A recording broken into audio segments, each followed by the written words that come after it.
This is Conservative to America. I'm your host, Cole Holcomb, bringing you news commentary from the best perspective, the conservative perspective. Well, today we're going to start off with probably one of the biggest stories, as it has been for the past 2 weeks, the war in Iran.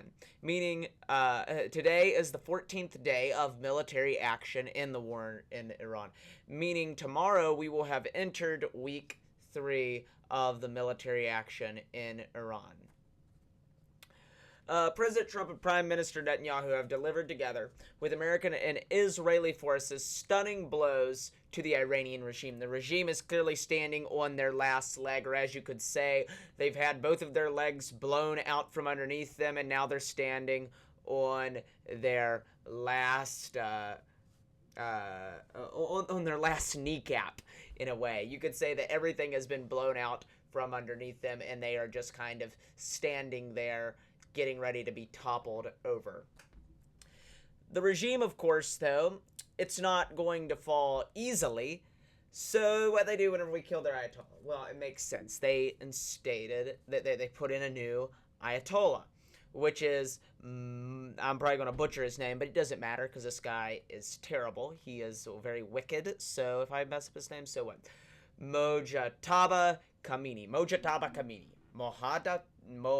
Mojtaba Khamenei, maybe that's it, who was injured. He was injured in an Israeli attack. He is the son of the last Ayatollah Khamenei, and he was injured. He was severely injured in an Israeli attack. That is according to Iranian officials. Interestingly enough, all they will say was that he was hurt. They say he was injured, but to all we know in the Western world, because they're the only ones that have made any comments about it, no one has heard from the current Ayatollah since Sunday. But you know what? We have seen proof that he is alive, because they keep putting up these cardboard cutouts of the Ayatollah Mojtaba Khamenei. So hold on, wait. Let me just play you the clip, and you can see. So guys, just remember, the Ayatollah is alive. He is alive, okay? Except it's this guy. He is a cardboard cutout Ayatollah. That's who they have. So he's so menacing. He is so menacing. Already, I'll hit play.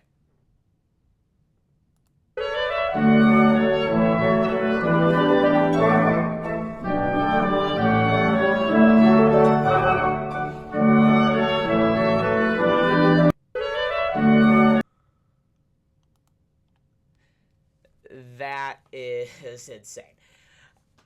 I mean, you know, that's just so believable. I believe him. The Ayatollah, he's alive, guys. Is that supposed to be menacing, though? In the video that I saw this, the caption underneath of it is a post from Millennial Republicans where I got this video, but I've seen it other places, but that's where I used the video from.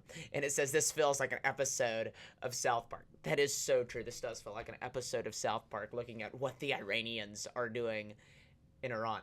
What the Iranian regime is doing in Iran. It is crazy. Crazy stuff. Crazy stuff happens in our world.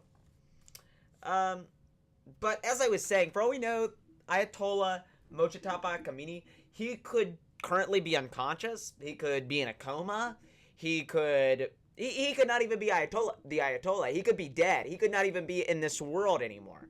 He could right now be in hell, okay? But what I am guessing, and my ultimate opinion, of all this stuff, based on what I'm looking at and what they've shown us of this new Ayatollah, okay, I'm guessing that he is likely dead, as would I say many other commentators, many other reporters. I'm going to go ahead and say, based on the evidence that we've seen so far, the Ayatollah, he is likely, if he's not dead, he's probably pretty close to dead, and he's probably going to be dead within the next few weeks, because I bet you he's pretty injured. But anyways, so the United States and Israel, they have delivered incredible blows, as I said, to Iranian defenses. The U.S. has shown in these military actions how powerful of a military we truly have. They have showed to the entire world, to China, to Russia, to all other Middle Eastern countries that maybe think, oh, well, we might want to play around with the United States. they have showed that we still are the world superpower. We still are the dominant force. We truly have the most incredible military. However, like most military actions and the fight for freedom, there are casualties, 13 in total.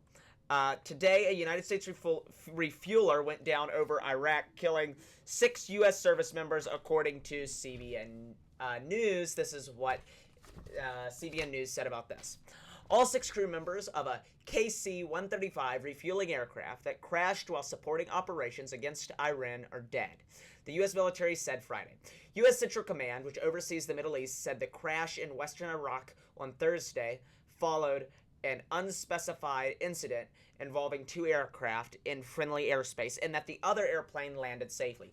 The crash brings the U.S. death toll in Operation Epic Fury to at least 13 service members, with the 7 others killed in combat. About 140 U.S. service members have been injured, including 8 severely, the Pentagon said earlier this week.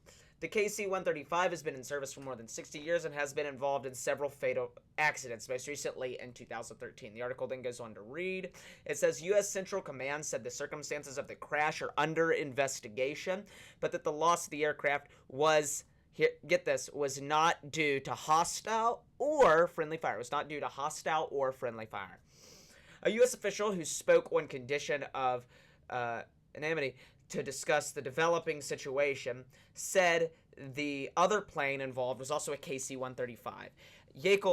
Later, the Israeli ambassador to the United States wrote on X that the other plane landed safely in Israel, the plane that the refueling aircraft, of course, was helping.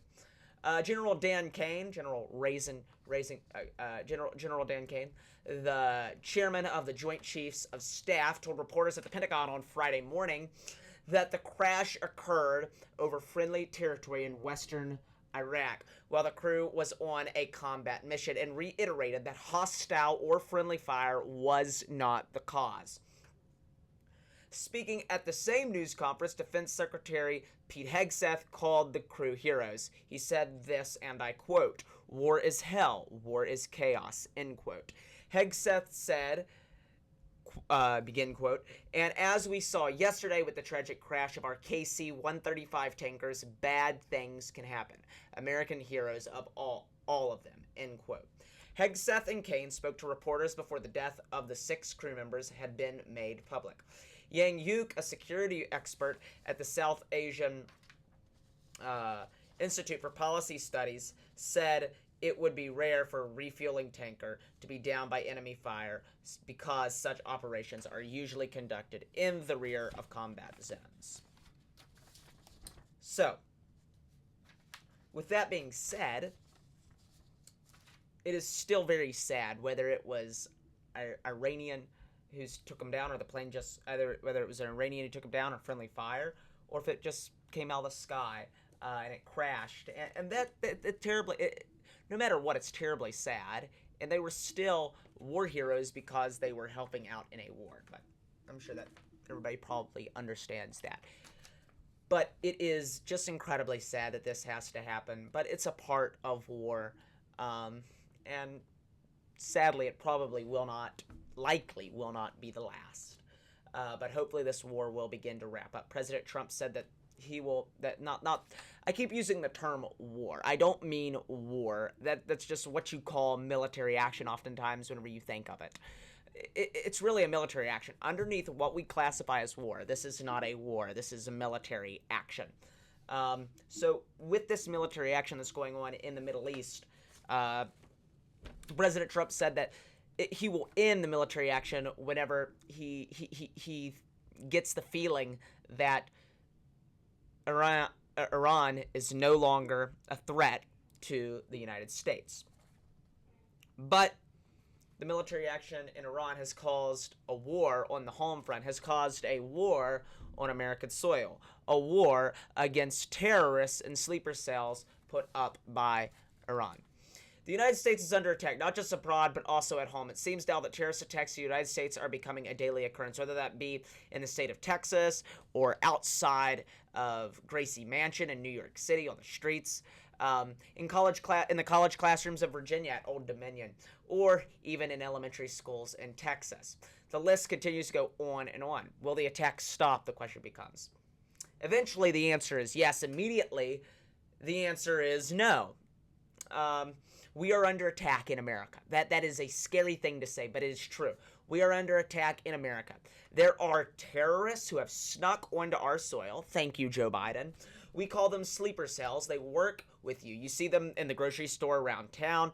Now they are a sleeping giant who has grown very large, and now they are awakening, and they are beginning to wreak havoc on the American community. How do we stop the invasion of terrorists? How do we stop these things from happening? And keep shootings like the one that happened at Old Dominion from happening? Well, the answer is very complex, and it's also very simple.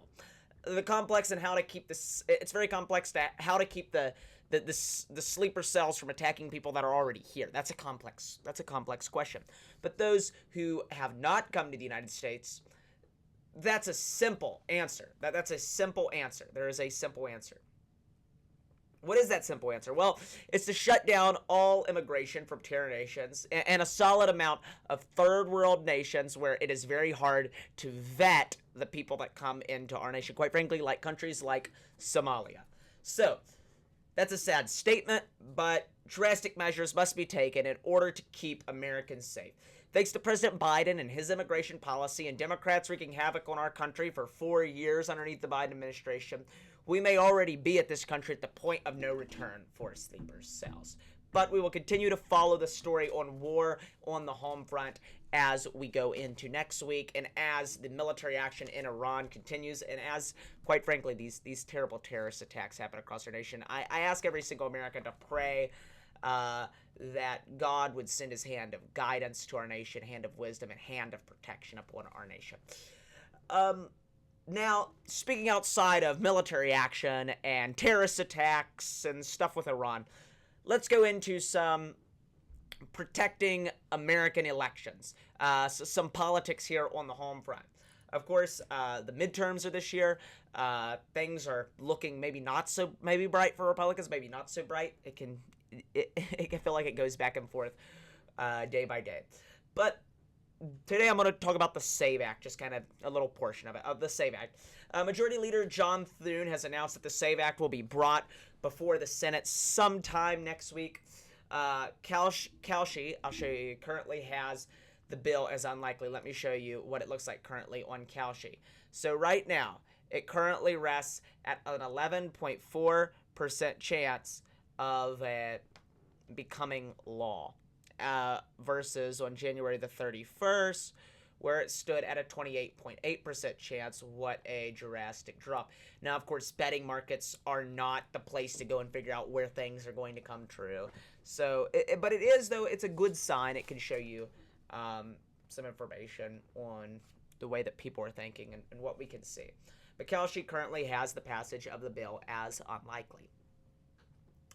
It is a sad fact, but the bill, in my opinion, along with in the opinion of many other people in Congress, it's not going to pass. I hope that it does. Man, I hope that it does.